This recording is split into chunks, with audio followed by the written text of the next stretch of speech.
Buen día de Dios, mis amados hermanos y amigos. Estamos nuevamente juntos para compartir la gran bendición de la palabra de Dios, el estudio de la palabra de Dios en el domingo 12 de julio del 2020. Estamos agradecidos al Señor porque hemos llegado a una porción de la Sagrada Escritura muy hermosa, ¿no? Muy maravillosa, tocante a la persona de Jesucristo. El Evangelio como estilo de vida, el Evangelio como un modelo alternativo a seguir, pues se centra en una persona, en un ejemplo a seguir. Se llama Jesucristo. Jesucristo no es una religión, Jesucristo es vida.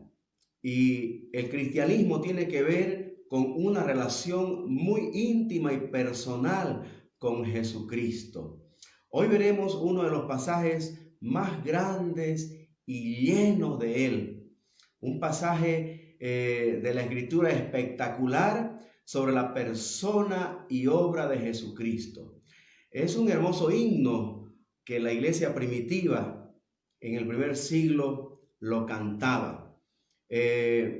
Si de verdad queremos conocer el Evangelio en toda su gloria, debemos observar este pasaje. No hay otro texto igual en toda la Biblia.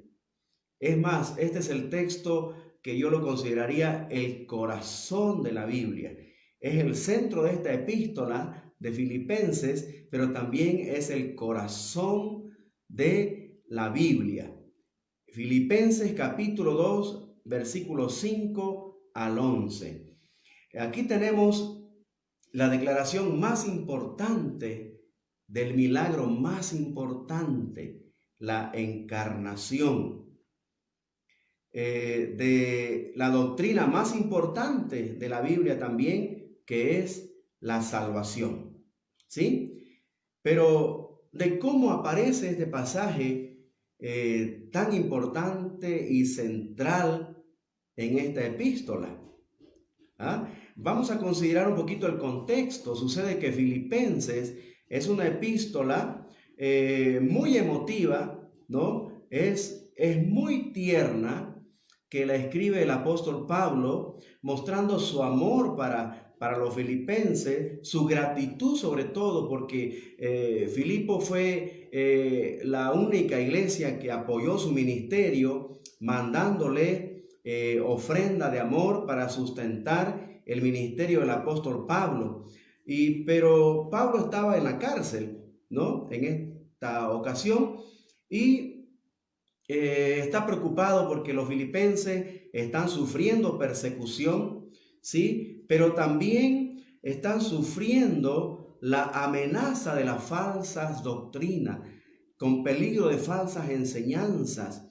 Pero algo muy preocupante para él era una pequeña fisura interna por conflictos internos en la iglesia, encabezados por dos mujeres, Evodia y Síntique.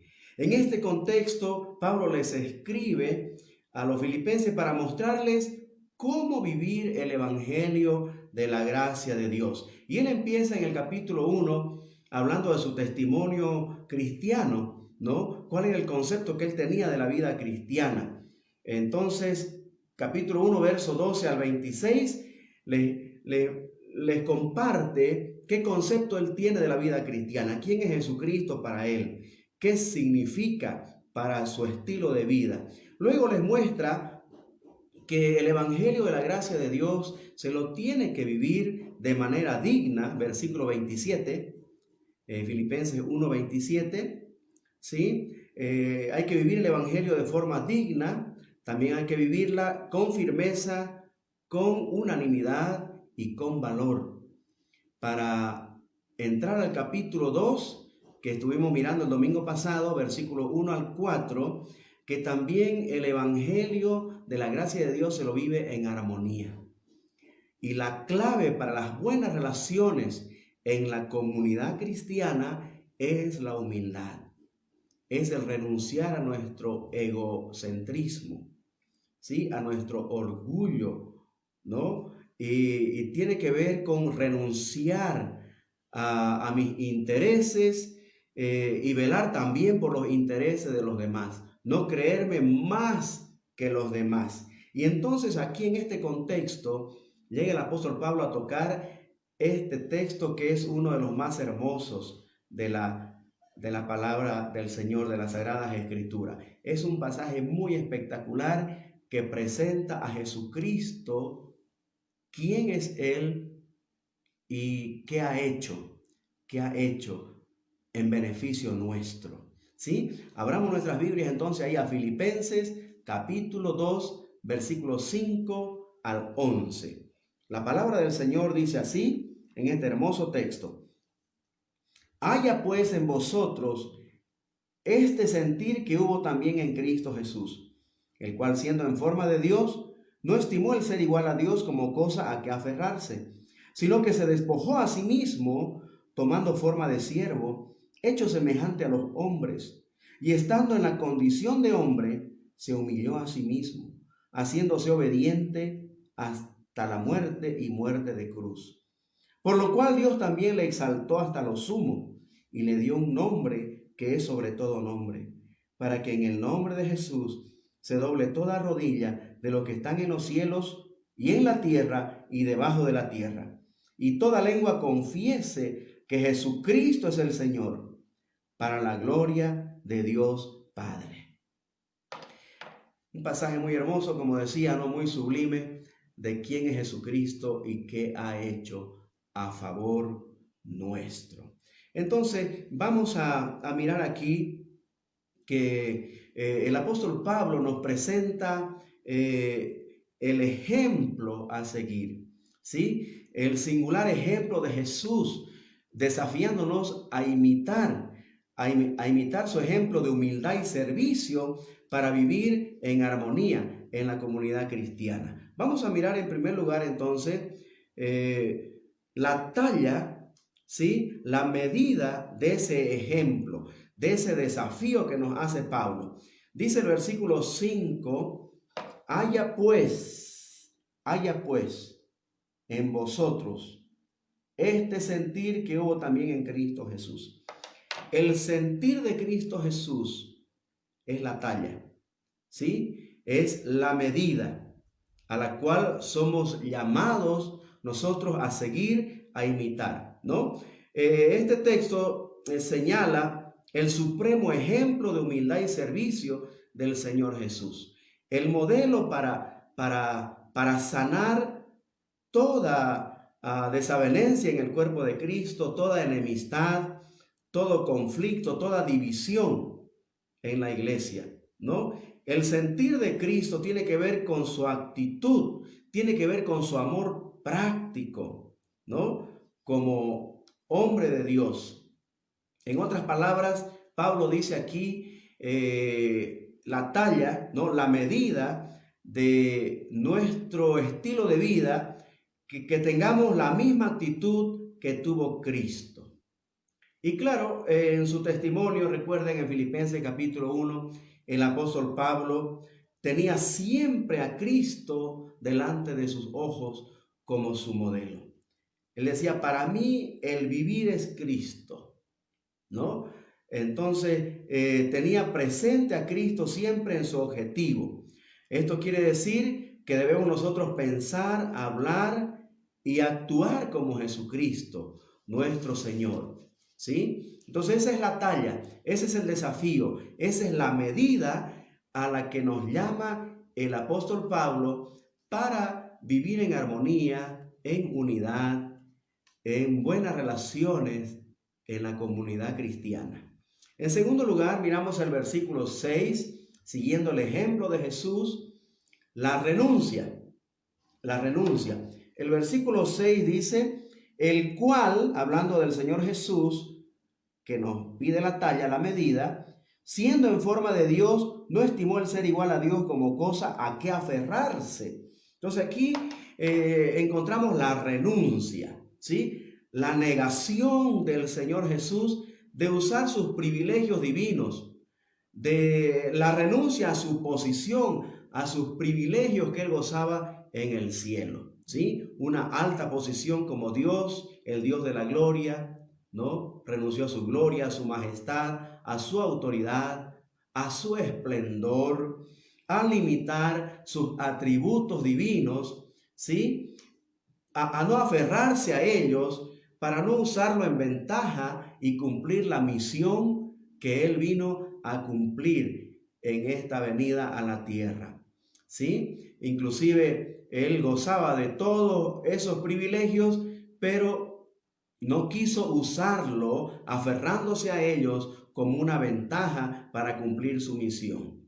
Cuando Satanás le tentó en el desierto, allá en Mateo capítulo 4, él podía convertir las piedras en pan. Él podía lanzarse de la torre del templo, ¿sí? Pero no quería obedecer a Satanás. Él estaba sujeto a la voluntad de Dios, ¿no? Y todo lo hizo, toda esta renuncia, ¿no? Lo hizo por amor a nosotros. Cuando habla ahí el versículo de la forma o el estimar a ser igual, señala quién era el Señor Jesucristo, ¿no? Señala la verdadera, plena, ¿no? Y real expresión de Dios, como dice Colosenses 2:9, ¿no? Todo lo que Dios es en esencia es el Señor Jesucristo. Y Él renunció, ¿no? Renunció a esos privilegios, ¿no? No se aferró a ellos para cumplir la misión que tenía que cumplir aquí en la tierra. Ahora vamos a mirar la autohumillación de Jesucristo, ¿sí? Versículos 7 al 8 nos muestran los pasos en descendencia, ¿no? En bajar hasta lo más profundo en su humillación por amor a ti y a mí. Dice el versículo 7, sino que se despojó a sí mismo, en primer lugar. El primer paso en este descenso, ¿no? Hasta lo más bajo de la humillación posible, por amor a mí, por amor a ti, en primer lugar dice, se despojó a sí mismo. Es decir, esta acción es conocida en la teología como la kenosis, ¿sí? El vaciamiento o despojo de sus privilegios divinos por tomar un cuerpo humano, adherir la naturaleza humana a su persona como Dios, aunque sin pecado, por supuesto, ¿no? La kenosis habla de dejar temporalmente de lado su autoridad independiente, sometiéndose, ¿no? Total y voluntariamente a la voluntad del consejo divino, a la voluntad del Padre, para venir y cumplir su misión aquí en la tierra. Renunció temporalmente al estatus y privilegio que tenía en el cielo, adoptando una forma humana, un cuerpo humano, para poder ir a la cruz, sin dejar de ser lo que desde la eternidad era y es: Dios supremo, Dios supremo. Solo que cubrió su gloria divina con las opacas vestiduras humanas, ¿sí? Prácticamente eclipsó su gloria, podríamos decir, con la humanidad, ¿sí? Entonces, la kenosis es una adición de la humanidad con sus consecuencias y limitaciones que ellos tienen, pero sin pecado. Y no significa la kenosis que se vació de su divinidad, dejando de ser Dios para venir y ser hombre, sino que Él adhirió la naturaleza humana sin pecado a su divinidad. ¿Listo? Entonces, su deidad total, real y plena es vital y necesaria para la salvación, así como su plena y total humanidad también, ¿no? Para poder ir a la cruz en mi lugar, en tu lugar, y sustituirnos en la cruz y aplacar así toda la ira de Dios por el pecado, ofreciéndose como un sacrificio único y perfecto al Padre. Y para eso debía ser plenamente Dios y también debía ser plenamente hombre. Esto quiero ilustrarlo con un rey que, queriendo estar con los jardineros, se despoja de su corona, de su manto y vestidura real, ¿no? Y se pone las vestiduras del jardinero, ¿no? Los atuendos del jardinero, ¿no es cierto? Y está en el jardín siendo un jardinero más, pero sin dejar de ser el rey, ¿sí? Ese fue el despojamiento que hizo el Señor Jesús, el vaciamiento, ¿sí?, de sus privilegios y de toda su majestuosidad y gloria, dejando su corona y su trono para poder venir, tomar forma humana, ¿sí?, en la encarnación, pero sin pecado, y teniendo un cuerpo, ¿no?, poder ir a la cruz ocupando el lugar del pecador. Este fue el primer paso en el descenso de la humillación de nuestro gran Dios y Salvador Jesucristo. El segundo paso, dice el versículo 7, tomando forma de siervo, tomando forma de siervo. Tomó forma de siervo. Es decir, ser siervo es vivir en dependencia de otro, ¿sí? También ser siervo significa no tener libertad. Un esclavo que lleva una vida sencilla, ¿sí?, llena de privaciones, ¿sí?, marcado por el trabajo, marcado por el servicio. Él fue el siervo perfecto. Mateo 20:28 dice que él vino no para ser servido, sino para servir, ¿sí? Entonces fue una actitud realmente maravillosa, ¿no?, perfecta, una actitud fundamental de renuncia a su voluntad, sometiéndose a la voluntad del Padre. Lucas capítulo 22, versículo 42, dice que él vino para hacer la voluntad del Padre. Él dijo allá en Getsemaní: no se haga lo que yo quiero, sino lo que tú quieres. Tomó forma de siervo. El tercer paso en el descenso, en su humillación del Señor Jesús, dice: hecho semejante a los hombres. Hecho semejante a los hombres. Siendo Dios, pues Él se encarnó. Fue cargado en el vientre de la Virgen María 9 meses de gestación, ¿sí? Él vivió como un niño indefenso, ¿sí? Fue un bebé, fue luego un niño, un adolescente. Entonces fue semejante a los hombres. Él tuvo hambre, tuvo sed, se cansó porque era un hombre trabajador. Él dijo: mi padre hasta ahora trabajo y yo trabajo, dijo, ¿no? Entonces fue un hombre trabajador que también se emocionó, lloró por Jerusalén, por su amigo Lázaro, pero también amó.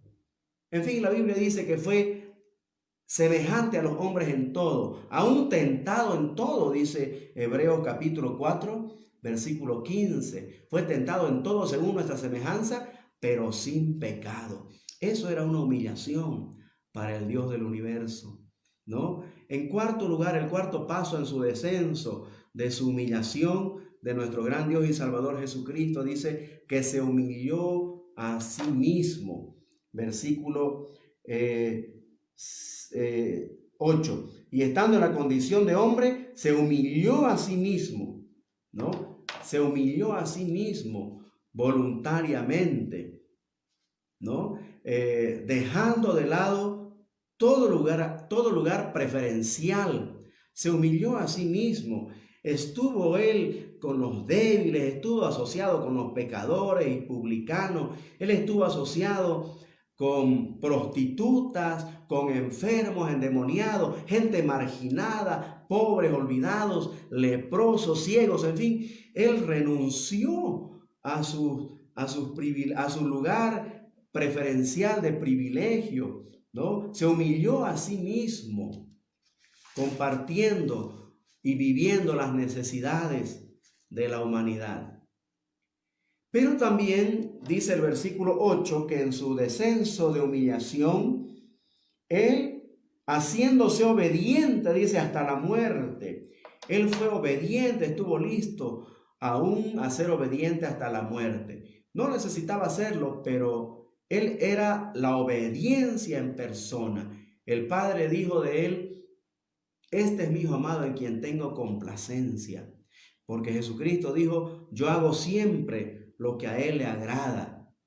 Entonces fue obediente al consejo divino, porque Él vino con una misión y Él fue obediente, no solamente a cualquier clase de muerte, pero a la más horrenda muerte, como dice el versículo 8, la última parte, y muerte de cruz. Hasta ese peldaño bajo llegó el Señor a estar dispuesto a ofrendar su vida por el pecador, a sufrir aún la más vergonzosa muerte de los seres humanos, ¿no? Una muerte maldita, porque la Biblia dice: maldito todo aquel que es colgado en el madero.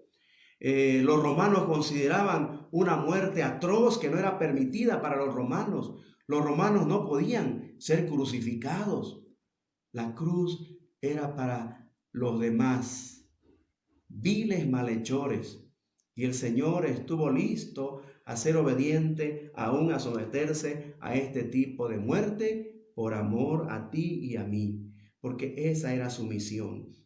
Para eso Él vino, para eso Él nació. Él vino para morir como ofrenda por el pecado, calmando así la ira de Dios por causa del pecado. La Biblia dice: la paga del pecado es muerte. Y Él dijo: yo no quiero que René muera, no quiero que el hombre muera. Yo voy a ir a ocupar su lugar. Entonces Él vino a cumplir esa misión asignada por el consejo divino. Él sabía muy bien lo que le esperaba. Por eso Lucas 22:44 describe esa agonía, que ese sudor dice que eran como grandes gotas de sangre, porque Él sabía lo que le esperaba en esa cruz. Era una muerte espantosa y la sufrió por ti y por mí. Por eso, en cuarto lugar, la exaltación del Hijo, versículo 9 al 10. Dice el apóstol Pablo aquí en el versículo 9: por lo cual Dios también le exaltó hasta lo sumo. Y empieza la ascensión en los peldaños de la exaltación. ¿Sí? Por lo cual, dice, es decir, por esta razón, porque Él tuvo el valor, tuvo el desprendimiento y el grande amor de descender del cielo hasta lo más bajo por amor a la humanidad. Por eso Dios dice: por lo cual, por haberse negado, por haberse vaciado de su gloria, de su trono, por haberse humillado y por haber sido abatido y sometido en obediencia aún hasta la muerte y muerte de cruz. En primer lugar, vemos la magnitud de su exaltación. Dice: Dios lo exaltó hasta lo sumo. Le exaltó hasta lo sumo.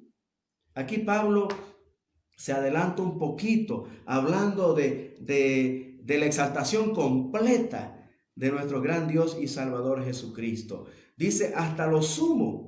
Es decir, la magnitud de su exaltación va a empezar a mencionar en los siguientes pasos de ascenso. En primer lugar, al resucitar de los muertos, el Padre le exaltó y le coronó de toda gloria. ¿Sí? Dice el versículo 9 y le dio un nombre que es sobre todo nombre. Le dio un nombre que es sobre todo nombre. Al resucitar entre los muertos, entonces el Padre le exaltó y le recibió con toda su gloria que tuvo antes junto con él. Y aún más, le dio un nombre, dice que es sobre todo nombre, ¿no? Recibe un nombre sobre todo nombre, delante del cual se doblará, dice, toda rodilla, de los que están en los cielos, los seres angelicales, ¿no? Y los que están en la tierra, los seres humanos, y debajo de la tierra, aún los muertos, y los que están en el abismo, los demonios, todo espíritu, toda la creación, ¿sí? Doblará su rodilla ante él. Toda lengua confesará ese nombre que es sobre todo nombre. Y ese nombre es Señor. Dice el versículo 11, y toda lengua confiese que Jesucristo es el Señor, el Señor. Este es un término, Señor, es un título, en griego kurios y en hebreo es Adonai. Este nombre es equivalente a todas las descripciones de Dios en el Antiguo Testamento, como Rey soberano del universo, quien reina, quien tiene todos los derechos y potestad sobre todo lo creado. Con razón, después de su resurrección, Jesucristo dijo al comisionar a sus discípulos: toda potestad me es dada en los cielos y en la tierra. Por tanto, id y haced discípulos, ¿no? Isaías capítulo 45, versículo 22. Me gustaría que todos juntos miremos este pasaje hermoso de la Escritura que hace referencia al nombre, sobre todo nombre, que recibe nuestro gran Dios y Salvador Jesucristo. Y 45, 22 dice: mirad a mí y sed salvos todos los términos de la tierra, porque yo soy Dios y no hay más. Por mí mismo hice juramento, de mi boca salió palabra en justicia y no será revocada, que a mí se doblará toda rodilla y jurará toda lengua. Ante mí se doblará toda rodilla y jurará toda lengua. Está hablando Jehová, Yahvé, Yahvé. Y este es el nombre sobre todo nombre que le ha asignado al Señor Jesucristo después de su resurrección. ¿Sí? Jesucristo es Dios Salvador y Señor. Como dice Pablo en Tito, capítulo 2, verso 13 también. Nuestro gran Dios y Salvador Jesucristo. Claro que en el primer siglo, por entonces, el declarar Jesucristo es el Señor era un gran problema, porque el emperador romano, ¿no?, se hacía llamar Señor. Curios Caesar, es decir, César es Señor. La confesión de Jesús es el Señor por aquel entonces equivalía a que estabas dispuesto a morir y entregar tu vida por Jesucristo, tu Señor. No era sencillo ser cristiano en el primer siglo de la era cristiana. Y la persecución al que confesaba a Jesucristo como el Señor y no al César, realmente pagaba con su vida. Por eso Pablo dice en Romanos capítulo 10 que es importante confesar a Jesucristo. Que si confesares con tu boca, dice, que Jesús es el Señor, y creyeres en tu corazón que Dios le levantó de los muertos, serás salvo, ¿no?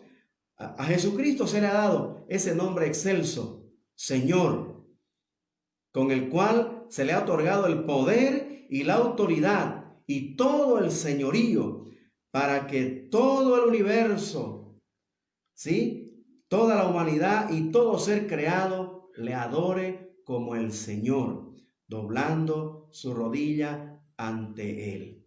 Y claro que quienes no quieren ahora hacerlo, lo tendrán que hacer en aquel día. Y qué mejor reconocerlo ahora, ¿no es cierto? Y ser salvo, que después de la muerte, reconocerlo como Señor por presión y obligación, pero ser condenado y vivir separado de Él.